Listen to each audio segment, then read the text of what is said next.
The fire that chased the sky. The sky was blue just moments ago. Birds were flying. Children were laughing in the alien village of Tarnell.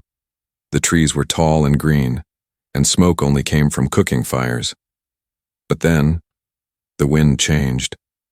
Dark clouds rolled in fast, not from rain but from fire. A sound tore through the air, a roar deep and shaking. The ground trembled under every beat of giant wings. People screamed. One elder looked up and whispered in fear, "It's the dragon." Flames shot down from the sky like falling suns. Trees caught fire. The blue sky turned black and red. Mothers grabbed their children and ran. Traders dropped their baskets. Animals cried out as they fled. In the middle of it all, a tiny alien girl stood frozen. She had pale pink skin and silver eyes. Her clothes were torn. She had no shoes. She had been hiding near the river all day, hoping someone would give her food. But no one did, and now no one saw her. The fire was coming fast. The dragon's huge shadow covered the land as it flew lower. Its long black wings beat like thunder. Its eyes glowed like two burning moons. Still, the little girl didn't move. She was too scared.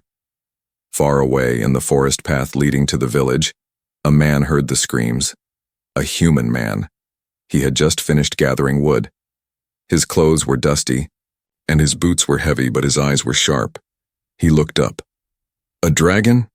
He dropped the wood. He ran. Not away. Toward the fire. The village gate was open. People were pouring out, yelling, "Run, run, it's coming!" No one noticed the human running the other way.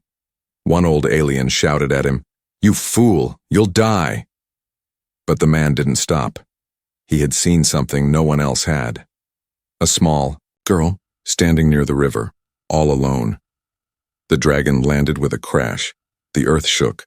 Dust and ash flew everywhere. Its mouth opened. Fire leaked out, burning the ground. It growled low, ready to burn everything. The little alien girl shut her eyes. She thought it was the end. Then, strong arms lifted her up. She opened her eyes. A human man was holding her tightly, shielding her with his body. The heat burned around them. The air smelled like smoke and death.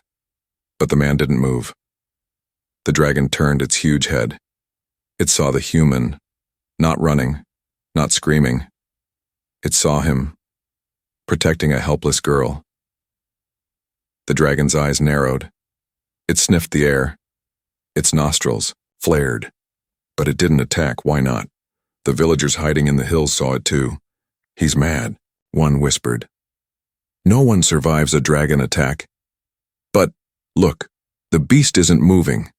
Down below, the man knelt, still covering the girl. He looked up at the monster and shouted, "If you want her, you go through me." The girl whispered, Why did you come back?" The man's voice was steady. "Because no one else did." The dragon growled again, louder. Flames curled at the edges of its mouth. But something was different now. The girl was no longer alone. And the dragon didn't strike. Instead, it stepped back. It roared, not in anger, but in confusion. The human stared into its eyes. "You've burned enough. Not today." The dragon lifted its wings. Dust flew in every direction. Fire sparked in its trail. Then, slowly it flew back into the sky. The fire faded. The smoke began to clear. The villagers came out slowly. They looked around in silence. The trees were gone. The homes were broken. But the girl was alive. And beside her stood a human who didn't run. The village was quiet now. Too quiet. Ash floated through the air like dead snowflakes. The river that once sparkled with blue now carried the black dust of burnt trees. Smoke still curled from broken rooftops, and the air smelled like fear. The villagers came out slowly, one by one. Their eyes were full of shock and questions. At the center of the village stood a strange picture, a tiny alien girl still trembling, her silver eyes wide with fear. And beside her, a human man, dirt on his face, burns on his sleeves, and a look of calm in his eyes. The dragon had left, but no one could understand why. The village elder stepped forward. His skin was deep purple and his horns were bent with age. He pointed a long finger. "You," he said. "Why did you do it?" The human turned. "Do what?" "You ran toward the dragon. Toward death. For her?" The elder looked at the girl, like she was nothing but trouble. "She is cursed. Silver eyes bring disaster." The girl looked down at her feet, ashamed. She had heard this before. The man stepped in front of her. "She's just a child." The elder frowned. "Then why did fire follow her? Why did the dragon come to our village and land right next to her?" The man didn't answer right away. He looked at the girl. She was shaking, not from the fire but from the way people stared at her. He knelt beside her. "What's your name?" he asked gently. She whispered. "Leary." "Leary," he repeated softly. "Do you have a home?" She shook her head. "My mother left. My father never came back. Do you have anyone?" "No." Her voice cracked. "No one ever wants me. They say I'm bad luck." The man looked around. No one stepped forward for her. No one defended her. The villagers had food in their carts, blankets in their arms, but no one even offered her water. The human stood up. "You all ran from the dragon, but she couldn't. Because she brings the dragon," someone shouted. "No," the man said, "because she had no one to carry her." Later the man sat with Leary by the river where the ground was still warm. He pulled out a small bag from his belt and gave her a dry piece of bread. She held it with both hands, her eyes wide. "Is this really for me?" He smiled. "I don't give food to dragons." She giggled softly. That was the first time anyone had ever made her smile. As she ate, she looked at him and asked, "Are you a warrior?" The man shook his head. "No, just a traveler. I fix things, machines, engines, old heaters." "But you fought the dragon." "I didn't fight it," he said. "I just didn't run." Leary tilted her head. "Why didn't you run like everyone else?" The man didn't answer right away. He stared at the sky where the dragon had disappeared. "When I was a boy," he said slowly, "I had a sister. She was younger than you. People said she was cursed too. What happened?" "They left her behind one day, during a storm." Leary held her breath. "Did you find her?" "I tried." His voice broke a little. "But I was too late." Leary looked down at her half-eaten bread. The human looked at her and said, "When I saw you standing there, I saw her." Leary wiped her tears. That night the human made a small fire far from the village. He laid his old coat on the ground and let Leary sleep on it. He didn't sleep much himself. He just sat beside her, staring at the stars, and far off in the dark sky, a shadow flew silently above them, watching, waiting. The dragon. Back in the village, the elder whispered to his guards. He should leave. That human, he brought the fire with him. But the dragon didn't kill him, one guard said. It left because of him. The elder narrowed his eyes. No, it left for now. But it will return. It always returns. Out by the fire, Leary woke up in the night. She looked at the man sitting quietly. She crawled to him and whispered, "Will you leave me too?" He looked at her serious. "No, even if they tell you to? I don't care what they say. Even if the dragon comes back?" He paused and nodded. "I'll still be here." The sky was still dark when morning came. The stars faded, but the fear did not.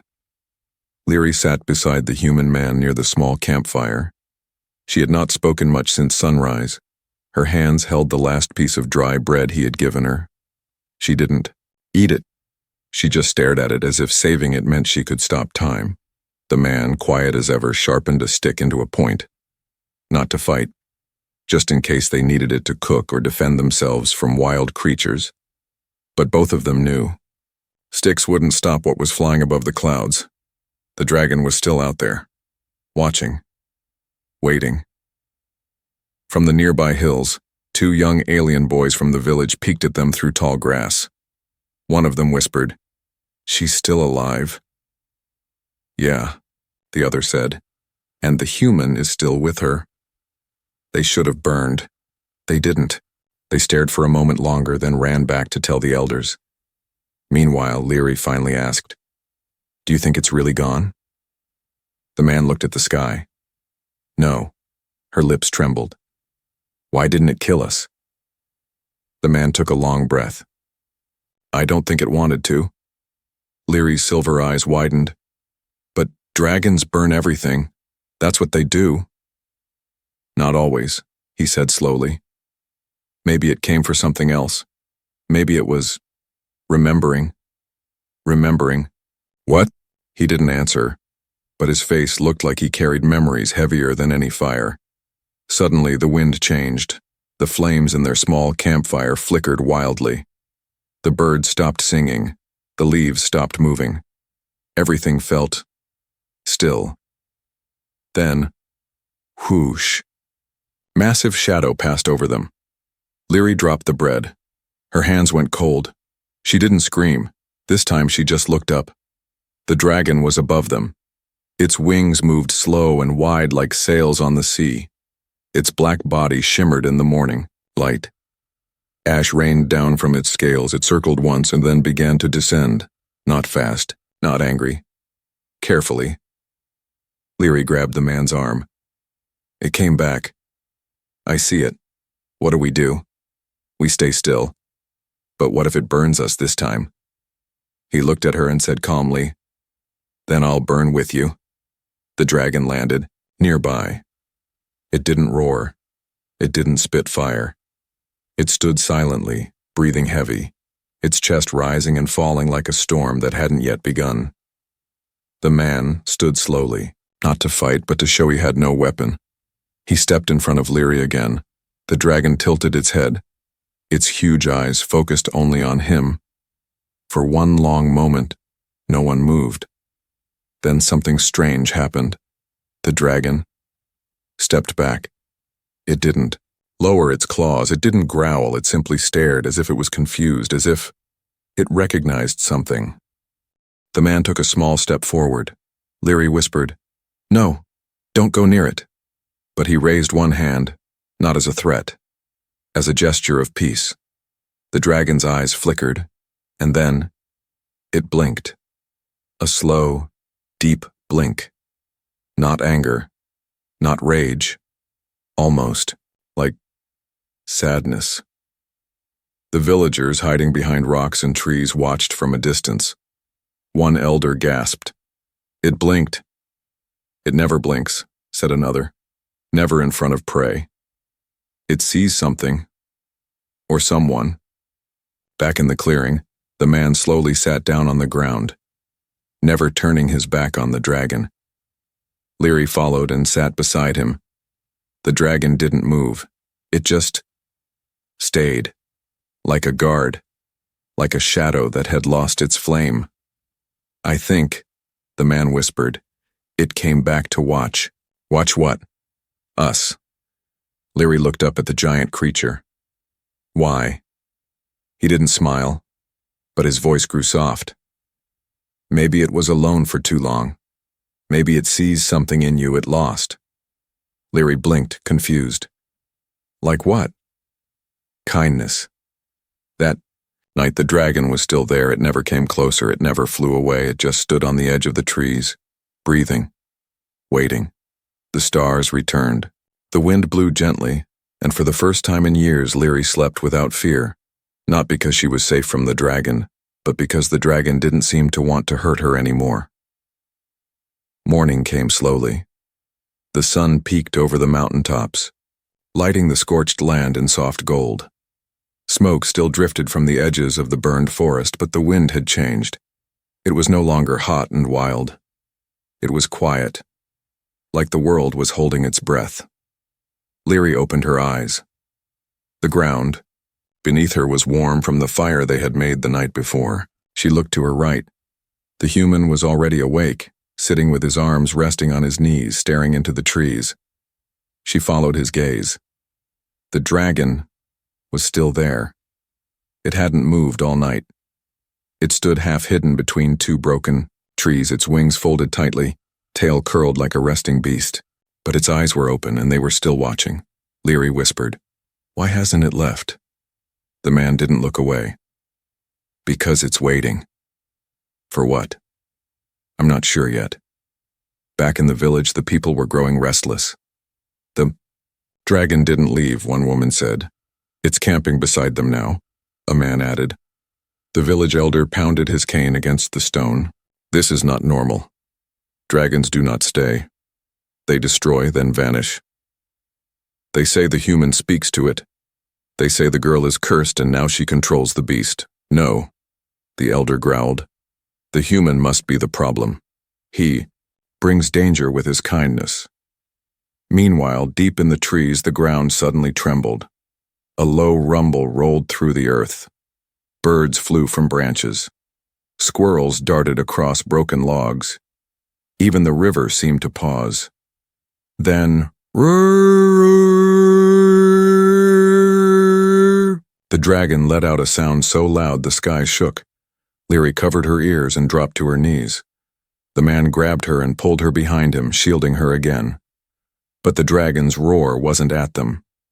It was toward the mountain. A moment. Later the answer came. Another roar. From the distance. Higher. Angrier. Louder. The man's eyes narrowed. "There's a second one," Leary gasped. "Another dragon?" "Yes," he said, standing up. "And it's coming." The trees at the far edge of the valley shook. Leaves blew into the sky. A gust of heat rolled in like a wave. Then it appeared. Larger, meaner, and more scarred dragon burst through the clouds above the mountain. Its wings were torn in places. Its body was covered in old burns. Its face was twisted with rage. It saw the first dragon and roared again. Leary grabbed the human's arm. "What's happening?" "I think the one with us is protecting us." "But from what?" The man stared at the new dragon. "From that." The second dragon dove down fast. The first dragon, the one who had watched silently, spread its wings and stepped forward. No hesitation now. It placed itself between the humans and the oncoming beast. Then it let out another mighty roar. This time with fire. Flames exploded from its mouth, lighting up the trees. Leary gasped. "It's fighting for us." The two dragons clashed above the valley. Fire and smoke filled the sky. The air shook with every beat of their wings. Trees fell. Stones cracked. The sound was deafening. The villagers saw it from the hill and dropped to their knees. Two dragons? They're fighting? Why would one protect them? The elder's face turned pale. He had no answers now. Back on the ground, the human pulled Leary behind a large stone for shelter. He whispered, "If anything happens, you run. You find water. You don't stop." "What about you?" "I'll slow it down." "No," she cried. "I'm not leaving you." "You must." Leary grabbed his hand tightly. "You didn't leave me, now I won't leave you." Above them, the first dragon pushed the second back with fire. It was smaller but faster, smarter, and it fought with purpose. Not for land, not for power, but for them.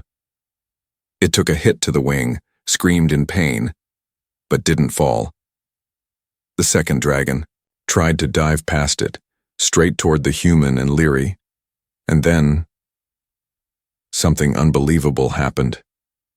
The first dragon caught it in the air with its claws and slammed it into the mountain.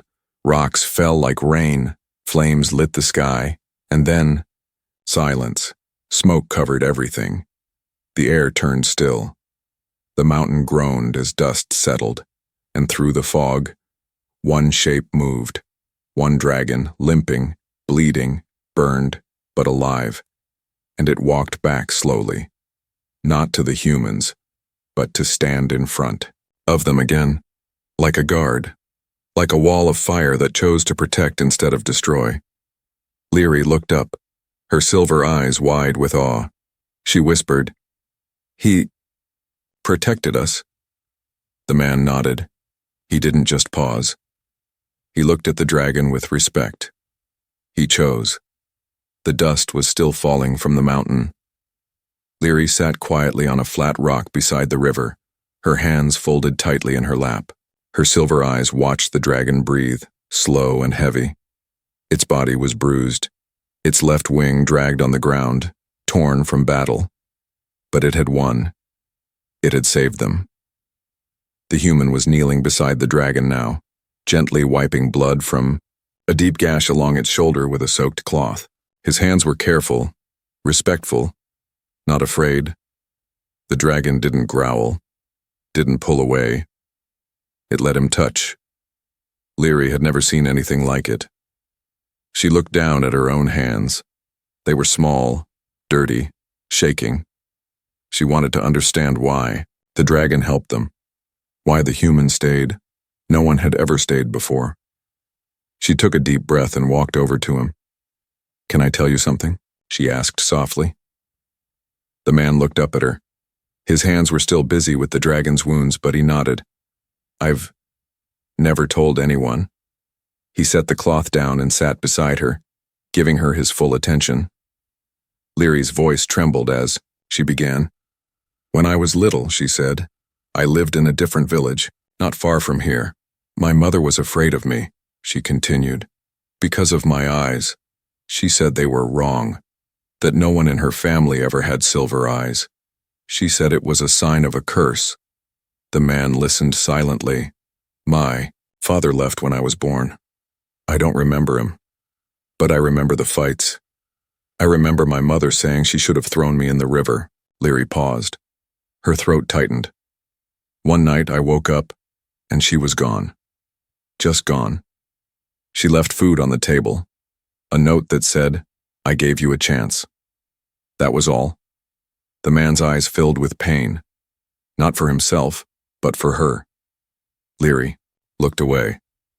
"After that, I walked from village to village.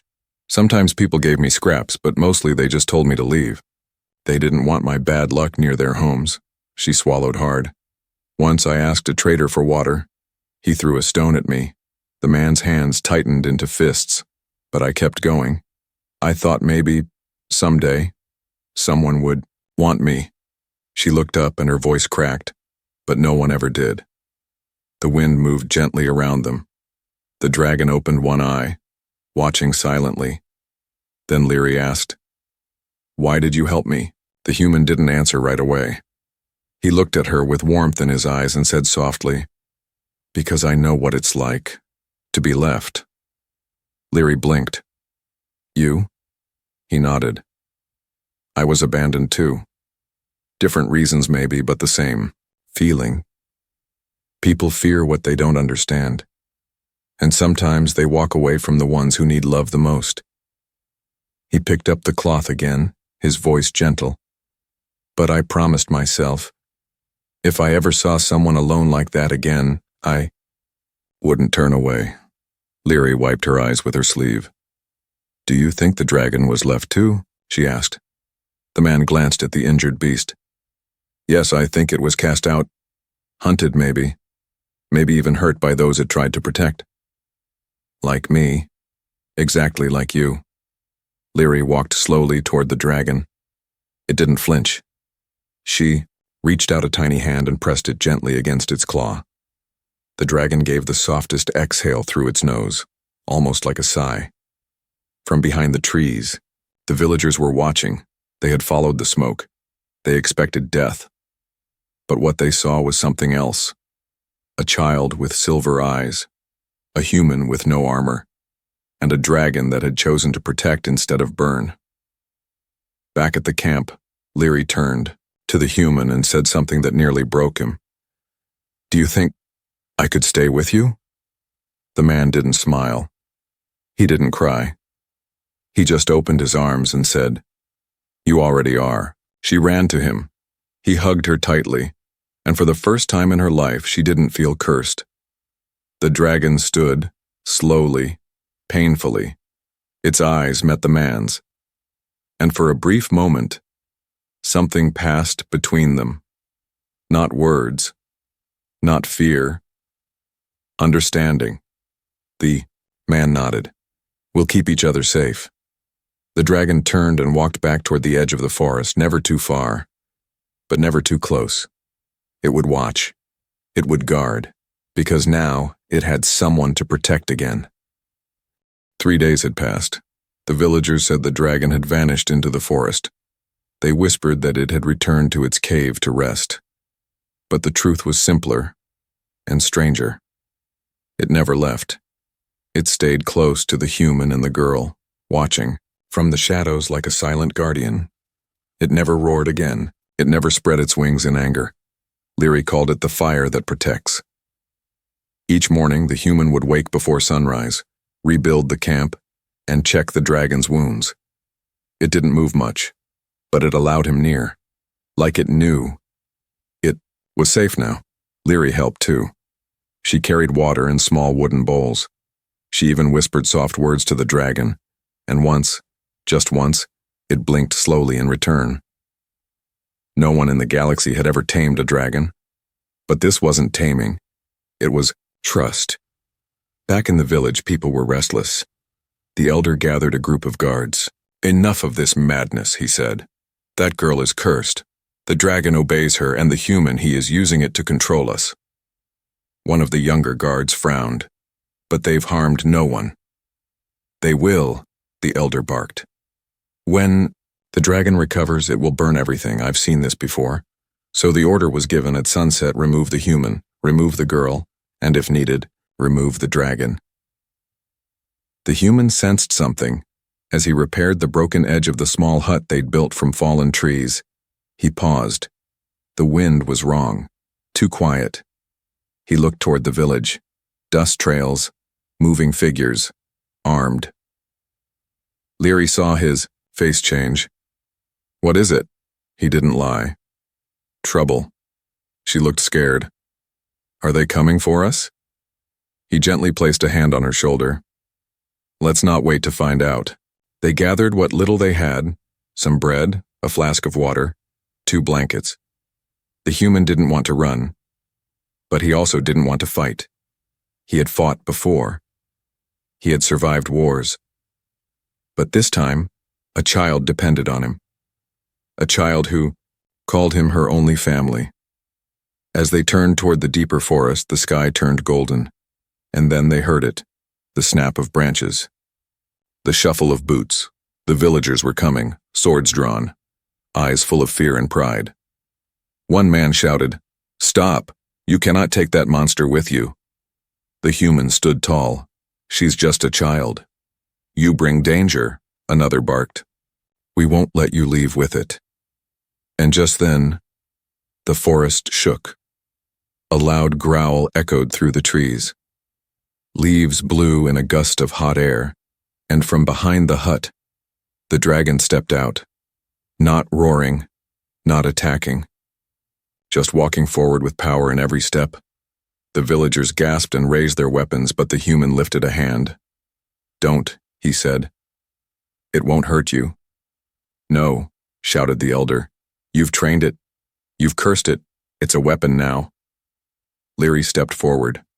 Her voice was quiet, but strong. "It's not cursed. She speaks with it," someone cried. "No," she said. "I listened to it." The dragon moved beside the girl, lowered its giant head, and gently brushed her side. The villagers had no words. The human spoke clearly. This dragon was not tamed. It was never wild. It was hunted. It was wounded. And all it ever wanted was peace. He turned to the elder. "You called her cursed. You blamed a child for your fear. But she is the reason this fire never touched. You're home's again." The crowd fell silent. Then, one child, small and wide-eyed, stepped forward and placed a single fruit on the ground in front of Leary. "For the dragon," he said. Leary looked at the human. He smiled. "That's how it starts." That night, they built a new fire, this time not to survive but to share. Some villagers returned curious. Others came quietly, bringing food. The dragon rested near the trees, still watching but no longer hiding. Leary sat beside the human, her voice full of wonder. "They feared you at first," she whispered. "They still might," he replied. "But now they're learning." He nodded. "Fire doesn't always destroy," he said. "Sometimes it warms, heals, protects." The dragon opened one eye. The human nodded to it in the flickering light. He had not tamed it, but he had reminded it what it meant to care, and for the first time in years, the fire bowed to a human. Weeks passed. The scorched trees slowly grew green again. Birds returned to the river, and the villagers, once afraid to look at the little alien girl, now smiled softly when they saw her walking with the human by her side. But not everything healed easily. The dragon still bore scars, some visible, long slashes along its wings and side, others deeper, wounds no cloth could cover. But every evening, as the sun touched the hills, the dragon would return from the shadows to lie near the human camp. It never got too close, but it always came back. It always watched her. One quiet morning, Leary stood at the water's edge. Her silver eyes sparkled in the sunlight as she washed her hands in the cool stream. Behind her, the human man was fixing a broken wooden bench with his usual focus and care. "Do you miss your home?" Leary asked without turning. He looked up. "Which one?" She giggled. "You've had more than one?" He nodded. "I've lived in many places, but none ever felt like home." Leary turned slowly. "Not even here?" He paused, then smiled gently. "This place, with you, feels closer than anything before." She took a breath. "Then maybe you could stay forever." He set the hammer down. "If you'll have me." She walked up to him, hesitated, then wrapped her arms around his waist. "I already did," she whispered. "A long time ago." That evening, something changed. Leary called out across the field as the dragon approached. She wasn't afraid anymore. She ran to it with open arms. It lowered its head, letting her touch its nose gently. Then, she turned, looked at the human, and said something she had never said before. "Dad." "Look," the word stopped him in his tracks. "Dad," she repeated, laughing. "He let me touch his wing." The human didn't know what to say. His throat tightened. He knelt, and she ran into his arms. Later that night, as the stars came out, they all sat together by the fire, the human, the girl, and the dragon. The fire crackled quietly. Leary leaned against his side, wrapped in his old coat, holding a half-eaten fruit. "Do you think he'll always stay near?" she asked, glancing toward the dragon. The man looked into the flames. "I think he will. You gave him something no one else did." "What's that?" "A reason to come back." From the forest's edge, eyes watched, curious, quiet. More villagers had come, not to threaten, but to listen. They had seen the change. The dragon had not burned them, the girl had not cursed them, and the human had not asked for anything, only given. The village elder, once filled with fear, now sat beneath a tree. He stared at the fire, then at the child, then at the great beast. Finally, he sighed and said aloud, "Maybe we were wrong." No one answered him, but the silence was heavier than any words. The next day, something amazing happened. Children followed Leary as she walked to the river. They asked her questions. One girl gave her a ribbon for her hair. Leary didn't know how to react. She had spent her whole life being ignored, hated, blamed. But now they wanted her near, because she had something they didn't. Courage. She had stood where no one else would, and lived. The dragon watched from its hill, its eyes always on her. It had once been feared by all. Now, it was there, protector. Not because it was forced, not because it was tamed, but because it had chosen to be. Because one man had stood in front of it, and one small girl had touched its heart. That evening, Leary sat in the grass, arms wrapped around her knees. Watching the sky turn orange, the human sat beside her. She leaned over and whispered, "I used to cry myself to sleep." He looked at her, eyes soft. "Why?" "Because I didn't belong anywhere." She took his hand. "But now I do." He held her hand tightly. "And you always will." As the stars appeared, the dragon let out one deep, soft sound, a low breath that rumbled gently like thunder rolling far away. It wasn't a warning, it was a promise, that as long as the little girl lived, nothing would ever harm her again. The villagers now tell stories of a silver-eyed girl and the human who walked into fire, of a dragon that chose peace over destruction, of a bond made not by blood or power, but by love, bravery, and a single moment when one man refused to run, and every child in that village knows, if the fire ever comes again, they won't be afraid, because the fire now has a name, and it guards their home.